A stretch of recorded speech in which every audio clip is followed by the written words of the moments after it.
Right, so you need compliance because that's the way government operates, and you have to have accountability, and that comes through compliance.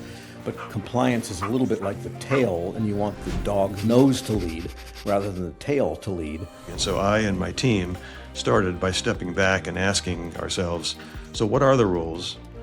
More importantly, why are the rules? Why do these rules exist? And once we understood the intent behind the requirements, it truly added to substance and clarity. Risk today is a comprehensive activity. You have to look at your people, as you mentioned, your technology, your infrastructure, your contracts, and your supply chains. Look how many cyber risks we've seen in recent years emerge from software supply chain. Now it is a continuous monitoring, a continuous vetting to stay ahead of things because it gives the government the opportunity to monitor those behavioral indicators through the continuous evaluation and to intervene in somebody's development before it reaches a critical point where they are actually betraying that trust. And it is the responsibility of everybody in that universe. Again, all those people I mentioned, security, HR, IT, and every employee that's in the building is responsible for protecting that stuff. And that the reputational fallout extends way beyond just as the IT get compromised.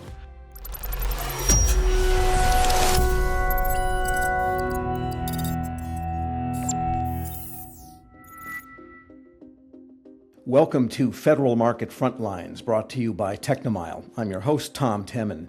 This show explores timely issues shaping the ever-changing federal market for technology and services.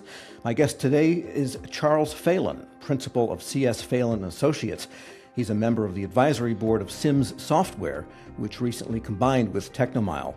And Charlie, you've got a long resume. Former director of the Defense Counterintelligence and Security Agency, former director of security at the CIA, former assistant director of the FBI, and former vice president of corporate security at Northrop Grumman. It's good to have you with us. Happy to be here, Tom. Thank you. And let's start with the arc of your career, you might say.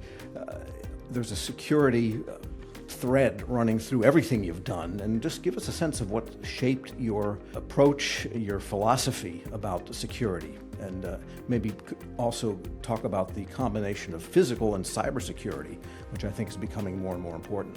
Absolutely, absolutely. So, not to put too much of a broad picture on this thing, but I'm over 5 decades now in the security business. And and so a lot of things have happened that have shaped a lot of opportunities for shaping my thoughts on these things. Not mentioned in the CV is that I started my career in working as a protective officer for a local department store here in Washington, arresting shoplifters. And so it's one of those epiphany moments there is that although it's exciting to go out and arrest people, prevention is far more effective in the long run than catching the person, because at that point it's too late.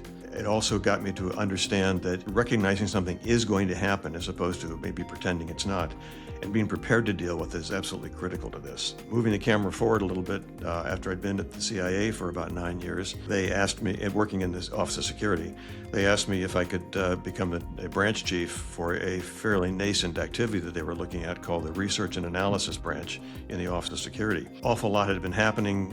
This is around 1989 or so. A lot had been happening with terrorism was on the rise.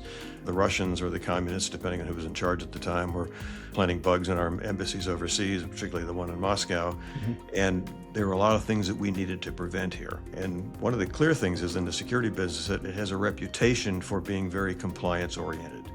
And we needed to rethink that possibility. And so I and my team started by stepping back and asking ourselves, so what are the rules? More importantly, why are the rules? Why do these rules exist? And once we understood the intent behind the requirements, it truly added to substance and clarity to the rule sets that needed to be developed and altered. And it eliminated an awful lot of the confusion. Understanding why eliminated an awful lot of the confusion.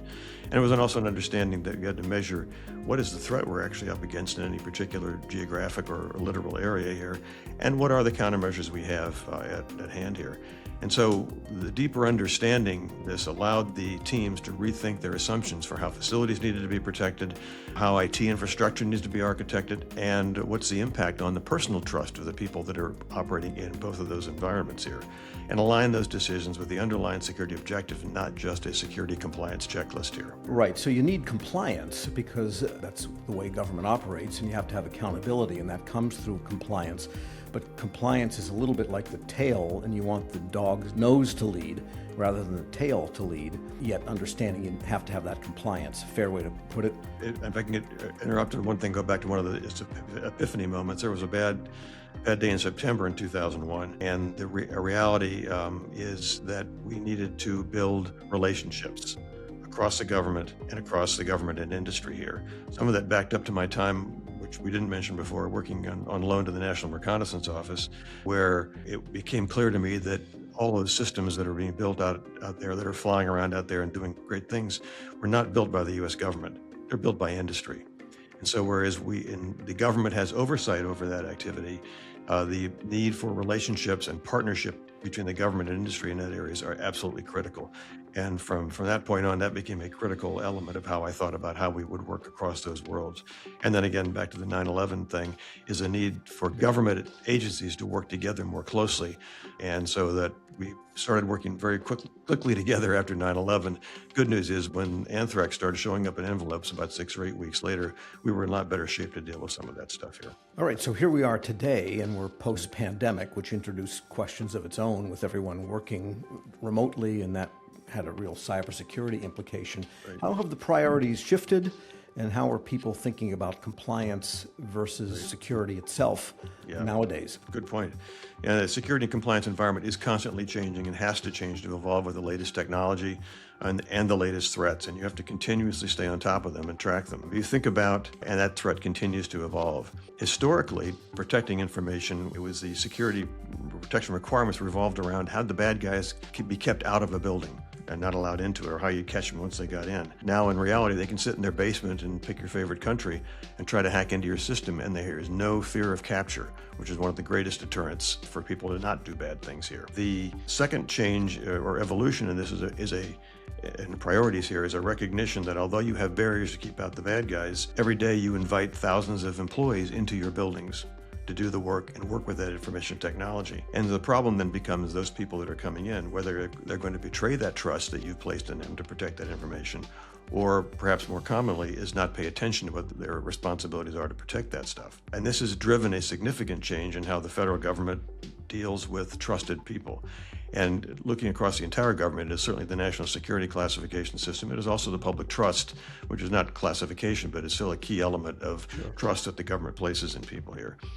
And there's a significant need to have tools that can monitor this trust. And getting past we do a clearance on you when you first start working there, and then every 5 years or so, we are going to go back and check on you. Now it is a continuous monitoring, a continuous vetting, to stay ahead of things, because it gives us the opportunity, also I'm not the government anymore, it gives the government the opportunity to monitor those behavioral indicators through the continuous evaluation and to intervene in somebody's development before it reaches a critical point where they are actually betraying that trust. So as we all know, when espionage or a leak happens, it is just too late at that point. Right. I guess once a public servant, in some sense, you're always a public servant, and you can't quite guard that mantle so easily. And that question of trust has another angle, and that is trust among the functional organizations, components that make up an organization. And so how do you feel that agencies and corporations can best break down those kinds of silos such that people can work together, because security is so strategically important and not any one person's concern? Good question, yeah, because all of these issues that we talked about are going to reside across an organization, whether it's the security organization itself, whether it is human resources, whether it's information technology, facilities. There's lawyers involved here too, and all that sort of thing. And it's all of these people have a hand in this. Unless the CEO wants to become the chief security officer, it's going to be important that all those elements are working together and working collegially together, and building those relationships are going to bring them together. Recognize that they are part of a larger interdependent universe that needs to protect all those assets. Sometimes it takes an incident to get people's attention on this. One example that I've used probably now for, I don't know, it's about 10, 11 years now, is the Sony spear phishing hack back in the around 2015 or so, I guess it was. Sony was targeted as a company through spear phishing with I believe it was the North Koreans demanding that they shut down and take a movie offline. And the company leadership at Sony clearly did not understand what are all the interdependencies that could be compromised by the fact that their system had been hacked. And so they took a stand and said, no, we're not going to take it off. And the result is that the attackers took down the company's infrastructure, HR, finances, and took them down. This had a tidal wave reaction across industry. And I was at Northrop Grumman at the time this happened, where we thought, and correctly so, we were in pretty good shape protecting things, is a recognition that we got to do more to protect this stuff. And it is the responsibility of everybody in that universe. Again, all those people I mentioned, security, HR, IT, and every employee that's in the building is responsible for protecting that stuff. And that the reputational fallout extends way beyond just as the IT get compromised. It was a seminal moment in that business. All right, and that brings us to today, where, as we said at the top, that you are an advisor to SIMS Software, recently acquired by TechnoMile. Tell us a little bit more about SIMS and how it fits into the ecosystem here and what it does. So I've always known, going back even to my days at the department store, that we needed to understand what our organizational universe looked like. We needed to know where it is day to day. It is something that is foundational, not only just to meet the compliance requirements that a sponsor may have, but to understand what is actually happening in that system. In my days at Northrop Grumman, we clearly needed to understand that. I looked at the organization and saw that it is nationwide, frankly, global. And we had so many different ways of understanding where we were, what we were doing, that it was not in one place, and we really couldn't get a good handle on how things were going on. And so we began to look at multiple systems to help us understand where all that was, what was at risk and what was not at risk. And we did a bake-offs on a number of tools. SIMS was the clear leader when we baked that off and purchased the rights to SIMS. It is far more advanced than at that point than any of the competition was. And it wasn't just the comprehensive features that it had, it was the flexibility that it offered us to use it and fix it to meet our organization here. It occurred to us that security organizations, again, whether it's government or industry, should not have to contort all their processes to fit a software package that they just bought. The software package has to be able to adapt to what those needs are. And what we found with SIMS, it was a true system of record that was able to help us adapt the system to meet what our mission requirements are, but to also better inform our mission as to where the situations were at any particular time. So over 10 years, I look at the product, we looked at back in 2014, the product that is now SIMS has grown incrementally, exponentially actually, and is still, in my view, the leader in that universe, and doing a great job out there. And understanding that it is offering such positive results for the national security community, that's why when I was given the opportunity to become one of their security advisors, a SIM software advisor, I actually jumped at the opportunity here. It's a growth and a product depth, it's tracking of people, facilities, is your core for understanding what's going on. It is a great tool. And you mentioned that idea of a system of record, and that has a lot of importance in the federal market area. Agencies talk a lot about systems of record and getting ATOs, authorities to operate, but there's other issues now that you need a more comprehensive approach, let's say, to security, including things that may not be in systems of records, because agencies have all sorts of databases. So how do you distinguish between just a database, say, that needs to be protected and a system of record for purposes of having that total look at what's going on? So, if to your point, if the data does not connect, your risk picture is not there either. A sort of a standard database that people have been using for years was basically a spreadsheet on a computer, and that did not give you the connectivity you needed to understand what was happening in that universe here. A true system of record, in my view,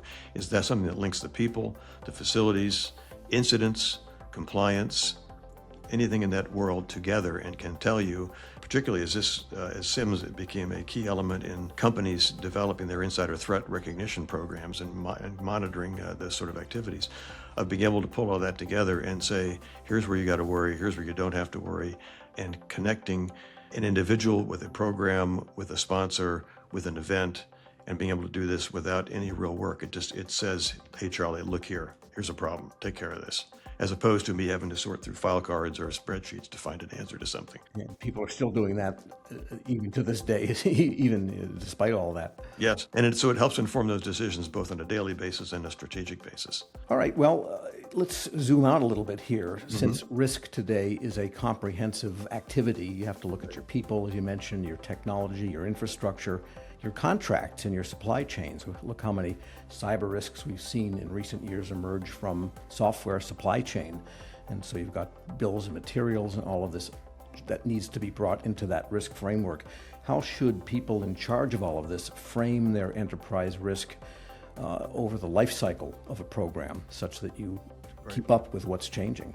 So if you think about, we'll start with both the classified and the proprietary sort of world here. Everything that today that is either national security classified or otherwise protected by the government or by a company, oftentimes had its beginning as an unclassified email or a conversation between two people within a company or across a government agency. And at that point is when one has to start thinking about, now when do I start protecting this? This is the life cycle of this, the beginnings. It needs to be protected information. Once it's up and running, it becomes highly classified. Clearly, there has to be protection to it. One of the examples I've used, maybe a little bit awkward here, but the idea that if, particularly with the national security ways, they categorize classified information as secret or top secret, and the levels of protection kind of get bigger as that goes on. There's an assumption that bad guys don't really care about that stuff at the lower end of the spectrum here. And drew a cartoon many years ago for a slide, back when we had overhead slides, of two guys that had broken into a mission overseas and were filming through the paper and saying, well, this thing's only confidential, I don't want that, and throwing it aside. They will take anything they can get their hands on. And so the need to protect this information and the trade secrets, whatever it may be, through the life cycle from when it first becomes an idea till the end is absolutely important. And then there is a sort of a small thing at the end that when you look at, they do end at some point. Mm-hmm. There was a compromise back in the 1970s of an overhead imagery satellite that the government had put up in the air that could take amazing pictures and get them down to the earth to help. Highly classified. It was given away by a fellow back in 1977 to the Russians, to the communists, compromised that system, and sort of removed some of that edge we had. To be blunt, that system was not as good as Google Earth is right now. Mm-hmm. And as far as I know, Google Earth is not classified, but it is so there is a life cycle to all this stuff from the beginning all the way through to the end. Well, I think I remember seeing that cartoon you drew in one of the presentations somewhere over the years. It's ringing a bell with me. Listen, before we go, what are your final thoughts? What should industry leadership take away, do you think, from all of this discussion on cyber and physical and comprehensive security? Risk management framework. Good point. A couple things. One is to remember, with all those things we just talked about, being able to compromise systems and this sort of stuff, and the bad guys breaking in, the human element, the judgment by human, is behind pretty much every incident that goes wrong. Sometimes it's deliberate. But what we have found, and people have been doing a lot of research on this over the years, anywhere from 80 to 90% of those bad things is not because somebody did it deliberately, it was because they weren't paying attention. And so you've got to build your protection systems to deal with the fact that humans are going to be the weakest link in this thing. And then sort of the last sort of piece here, that security is strategic, not administrative. It is a strategic part of an organization. The trust must be measured, must be monitored, and not at the point where you're waiting for the bad event to occur, but it must be done up front. The humans have to be monitored, the events have to be monitored, the organization has to be, and keep track of things before the bad events happen so that you can deal with it before it gets out of hand. All right, well stated. Charles Phalen is the principal of C.S. Phalen and Associates. Thanks so much for being with us. Okay, Tom, thank you very much for having us today. And that's it for this edition of Federal Market Frontlines, brought to you by TechnoMile. Until next time, I'm Tom Temin.